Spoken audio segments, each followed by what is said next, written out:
think I can start. For me, one of the biggest things that this community, the Pranotthan community, has brought to me is friendship.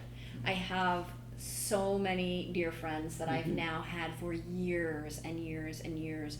And people that I think I maybe would have never even met had it not been for the training, people from different walks of life who the commonality was the yoga. But before, it wasn't like they were necessarily my same age or had kids that were the same age where we would have met that way or something like that.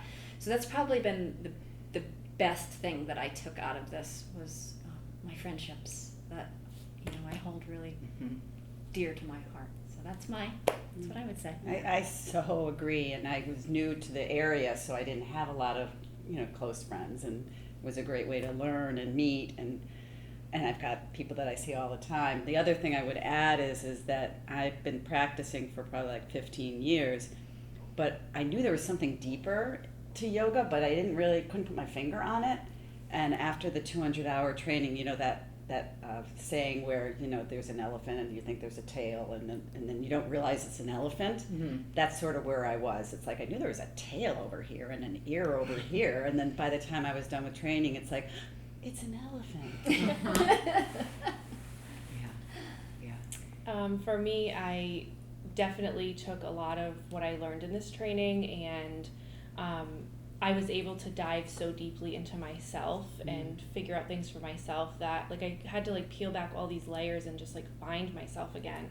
And it changed how I mother my children, and it changed how I look at the world and how I view things. I feel like I put on a whole set of new lenses, and it really changed the way that I interact with people. And so for me, it was just such a transformational thing. I don't even remember what it was like before the training. I feel like I've just blossomed into this other person, or not really this other person, but the person that I was meant to be. Found yourself. Right. Yeah. And so that just completely changed my life, and it was just something that I will just never regret, finally deciding to do it, because it was worth every moment of my time, every penny, and I would do it again and again. So If I can bounce back for 1 second and just say, I met Brittany before the 200. She and I did the Deep Play for Kids training together, which she did before she did her 200-hour.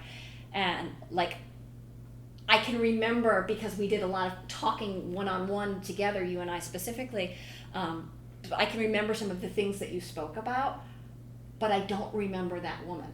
Yeah. She's such a different Brittany than the Brittany that I know and that I see now. So I just thought that was really. Did she have blue hair? I think she had purple hair, maybe magenta. That's always kind of saved. I had just moved to Rhode Island that year and knew nobody. So I got hooked up at All That Matters, and I kind of watched that class that was going on. It might have been your class or whatever class was before. And I thought, oh, that's interesting, but I held back. I said, maybe next year. And but I was so curious, and I love the community here so much that I signed up. And what I would say is that if there's anybody hesitating for any reason at all, go for it. Really go for it, because I don't think there's anybody who would regret doing this training, and it brings so much. At least it did to me, and the sangha, the community, the friends, the confidence. Just to this day, I'm still meeting people from, I was in Laura's class, meeting people for coffee, talking on the phone. I'm still doing it. Still doing sometimes Devarshi's thing on Thursday evenings with him. So it's been years. And it's been 4 years, and it's ongoing, but it's special. It's a special training. It's not just a book training. It's a heart training for me. A heart training. A heart training. I like that. I love that. Yeah. And you're right that it keeps going, because I feel going. like so many times in my life I'll have these dips and things going on, and I'm like, okay, where's my tools? I go back to it over and over again, where I'm like, that's always with me, and it's never going to leave me. So definitely opens a door. Yes.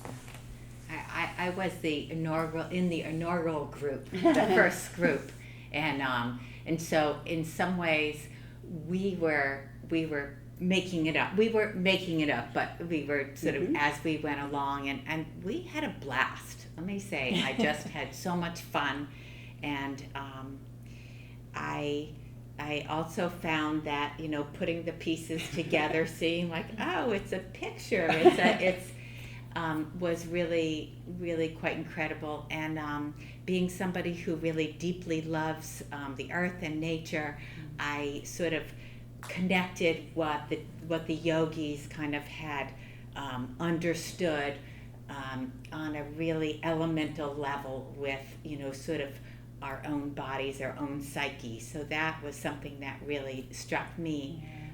And then the friendships, like one of the people I did the 200-hour with ended up doing the 300-hour training. We went together to do that, and so just those types of connections are really, really huge. Yes. You cannot underestimate that.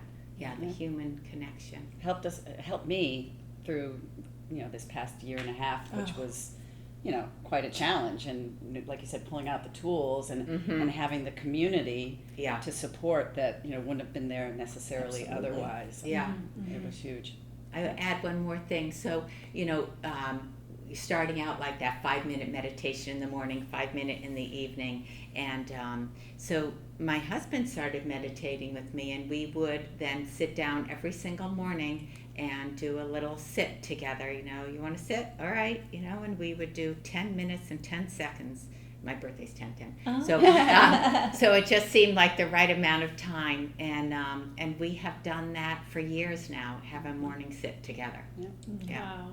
Started with Pranotthan. Yeah, I love that, and I think that that's like, it isn't and we've all heard Devarshi say this, but for people who are watching this that have not met or have not done the training, it's not like a prescribed set of postures. Here, do these things, and off you go, and on your way. And that's well and good for a lot of people. That's not what this training is. It's, let me show you as many different tools as I can, and then you play around and come up with some tools of your own, and you come up with some of your own. Let's share them all together. Let's try stuff on, see what works, what else we can come up with. So that the tool bag is endless. There's all these different ways to sit and to be. There's different ways to meditate. There's different ways to move your body. And the training gives lots of opportunities for all of us to learn from one another. And so, like, there's not really a wrong way to be or to do. Right. You know, it's, and I've also watched in the years since I did the training, I've participated in the training every single year since I took it in 2014. And I have watched teenagers underage, like 17, do it with a parent because they were so young, and I've watched a 72-year-old graduate, and everything in between. Men and women from all backgrounds, all previous jobs, or like the 17-year-old still in school, and a place to be for every single one of them in the training. So that's a unique thing, I think, right now. And then having friends that are 17-year-old and 72-year-old. Right, exactly. Right? Yeah. That's what happens. Yeah. And I remember thinking I wanted to share, like, while I was going through the training, I wanted to share it with everyone. Like, I would get home and I would be bursting at the seams, like, wanting to tell my husband, like, everything I just learned. And I remember asking Devarshi, like, how do I deal with this? I'm very, like, vocal, and I want to tell everyone in the whole world. And he said, just live it, and it will spill out to everyone around you. Yeah. And let me tell you, like, with my kids, my husband, my family, it has totally spilled all over everybody around me. And so it's very special. Yeah. Well, to me, sangha is, you know, like-minded and, you know, caring, compassionate community. And then it can come out in all different ways. We actually have created a Shabdakash sangha, which is a hiking sangha. And so we, once a month, not in the summer, we all get together and we pick a hiking trail and just meet. And it's just a way to convene with nature, one another. And again, all of this has formulated from this training that was so long ago. And when I started the training, I didn't know what the word sangha was. I mean, that's where I was. even though again I had practiced for so long, I didn't know the depth of yoga and you know the spirituality with it. And sangha is everything to me now. So at the end of our training, we did our ceremony at the end, and we had a red thread that we all tied on each other to create a connection between us. And I still have mine on, and it's been 2.5 years, and I still have this little string on my wrist. So it just reminds me all the time that there is no time that I'm not connected to my sangha, not connected to my community. There's always, when I look at it, I just remember, wow, I have this support. I have these people in my life that I did not have before. I did not have support. I did not have this circle of friends that I can come back to, not see for a year, Right. and then see again and have this instant connection. So it's just, it runs so deep, that connection. Like it's unlike any other that I've ever had. So yeah. Well, I think that because those connections were sort of, you know, you peel back the outer layers. You know, it doesn't matter where you live or what you do, or, you know, sort of those kinds of things. You just sort of take that away, and then you meet as human to human. And I think it helped me sort of just meet anybody that I see in that open-hearted sangha, you know, take away all of the, whether it be political or, you know, financial, all those different things, and meet people on that just heart to heart, you know, we are all human beings level. Yeah. Just to add to that, I think that's so super important, because I think that brought something out in me as well. I was always more of a, you know, behind a wall kind of thing, and I've definitely found myself coming into a setting where I don't know anyone and being willing to just smile and make that connection and reach out, and I get goosebumps even just thinking about it. And I attribute it to that practice and to understanding how deep the community really is. I can't think of another situation, and I've been in other groups and whatever through my life, and I cannot think of another practice, group, organization, whatever you want to call it, that this PYTT offers, as far as, and I'm using the word intimacy in a way that you have this trust suddenly with people that you don't know. And exactly what you were saying, Margie, you cut right all that other stuff out, and you just relate to somebody who you probably wouldn't have before, and you see that you share so much, and that sharing becomes caring, and it just becomes the sangha. And there's just no words. I just can't think of the words, but it's a treasure. Or the practice of loving kindness. Yes. And we did that in this group, but also in my other training, and just sort of choosing some person that I would see. I have no idea what that person's name is, but just, you know, meditating on wishing them well, wishing all beings, whether it be, you know, worms or whatever, well, sort of this feeling of peace. I wish this world well. And you know, and however I can contribute to that is like what I'm here to do. And as I tell my children, that's called the ripple effect. It starts with you, and it moves, and that is just those little connections, those little things, wishing someone well that you don't even know. I mean, those things are huge things, even though they may look small. So it's like magic. Right. Where you drive by somebody on the road and you see their car broken down or the accident, you know, you could be mad that they sort of created a traffic jam, or as you drive by, you could just say, you know, peace be with you, may you be well. Right. And it's a totally different way of looking at the world. Absolutely. And I think of it's probably night one, moment one, like when everybody walks in and everybody's nervous, and a few people might know each other from practicing here at the studio together, but a lot of people are coming from elsewhere and haven't met anybody yet. And we talk about you're going to go through life together. You're going to go through births and deaths and weddings, and last year a pandemic, right? Like all of this stuff. And because there's this common thread of we're all getting together on these weekends, we're all doing the same studies and the same practices together. That's the commonality that brings us to this place. So we're willing, for some bigger force has allowed us to open up and be willing to just be there and be present. Even if I didn't know you before yesterday. Right. Someone passed away in your family. Right. Someone was born in your family. Like I'm connected and I'm there with you. Like it creates these bonds. It really does of just that way of being compassionate and caring.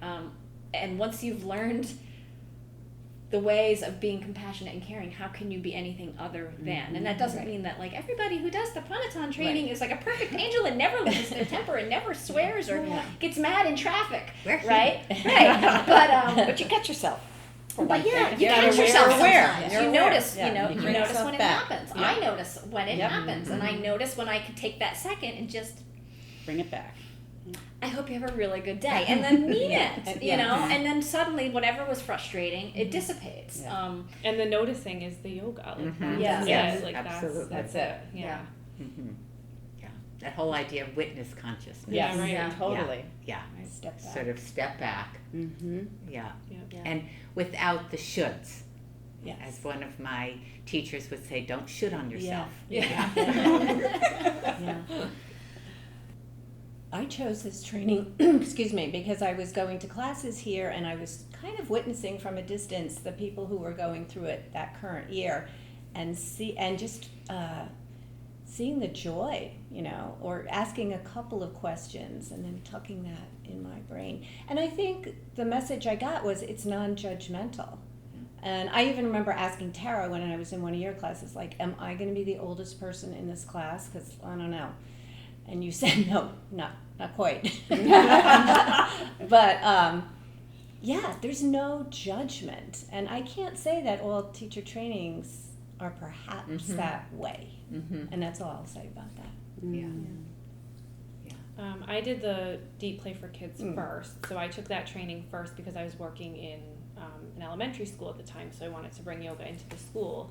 And I met a couple of Pranotthan graduates in the YogaTeacher training, the children's one. So I met them, and they were like, you should definitely take the 200-hour. And I was like, I just like randomly meditate. Like I don't really practice yoga. I don't really I didn't really have a yoga practice, but I had, really started a meditation practice for myself because I was going through some stuff, and it just something. After I left that program, obviously that program was life-changing also. And something kept tugging at me and tugging at me, tugging at me. And I didn't sign up for the Pranotthan until like 2 weeks before it started because I was so finances and time. I have 2 little kids. I have this, I have that, I have a job. Like, what am I going to do? But something kept tugging at me, and I was like, I am for once going to just trust my intuition and trust my gut and go for it. And so it's just, there's something special about this training, I think, that when you know, like something inside of you is saying, I got to do this. And I was one of those people who was like, I'll never teach. I'm never going to teach yoga. I'm just doing this for myself. And now I teach yoga and I love it, and it's great. So I think that just listening to that intuition, like if it's calling to you, go for it. Don't shut that down because there's a reason why it's calling. Yeah, I'd like to jump off of that on both levels, in that the calling, the if not now, when, right, which is one of the things that we learn in our practice, is it was on my mind, and then I spoke to Tara, spoke to Mel, and it just seemed like literally, if not now, when, and I had no intention of teaching either. I actually didn't even teach after the 200-hour training. I went to another 300-hour training, and by the end of that realized that this is calling to me. But I had heard nothing but amazing things, life-changing experience, which it was, about Pranotthan. And the community here at All That Matters is literally like part of my heart and soul. And so to know that community was creating this program was enough for me to know that it was the right one for you. But don't do it because you think you don't want to teach. This is not just for people who want to teach. It's really for people who want to grow themselves. Yeah, absolutely. Yeah. I always say like that growth, that transformation part is like the bulk. It's- and then you also get to learn how to be an amazing yoga teacher Right. that like treats everybody with, you know, respect and kindness and welcoming. And so it's like, it's just like so worth it because it's like, wow, I got a lot out of that. Yeah. I would do it again and again and again. Yeah. So You might have the situation where you say, who am I to sort of think that I'm going to take this training, right? You know? yeah. But it's, and I'm going to not even say that if you have that gut feeling to do it, I'm going to say, like, just step in, take a risk, Yeah. you know? Just do it. Yeah. And, you know, even if you're sort of feeling on the fence or sort of not sure or whatever, like, there's no way that you will not get joy, you know, life blossoming, really. Yeah. So I would just say, however you're thinking, take a step in and just, you know, open your heart, open your mind. One of the wonderful things that I heard is somebody saying, like, I can't do yoga, I'm not flexible. Not That all the flexible time. in mind In or mind. body. Right. So, as long as you're flexible in mind, Yeah. then you're I thought you're that in. I would be like I felt very self-conscious because I didn't really have a yoga, like they were like, oh, this pose and that pose, and I was like, I don't know the names of these poses, I don't know any of this stuff, and I kind of felt like an outsider, and that so quickly disappeared, and I just felt like totally welcomed and hugged and loved, and I was like, I'm learning all this stuff, and it just that fear for me almost made me feel like I shouldn't, like you said, like I shouldn't be here, like this isn't my. And that wasn't it at all. It was completely the opposite. It was just the learning experience and going through that learning with that community, with these friends, was just, it was unbelievable, an unbelievable learning experience for me. And it's okay to go if you don't know anyone. Yes. I didn't Right. didn't know anyone. All Yeah, ages. I didn't either. And what's amazing to me is the path that opened to me. It made it easier for me to stop my corporate life, which was not really who I was. It's who I became for a period of time to go through my family, and had no intention of having this then become sort of my gift to myself after I retired. And it's just been, you know, being able to be with the community in a different way and be able to share the joy of the practice and the teachings without having the burden of working too has just been amazing. It's been amazing. During the graduation weekend, one thing that sticks in my mind is that Devarshi said, I would recommend to everybody to always say yes.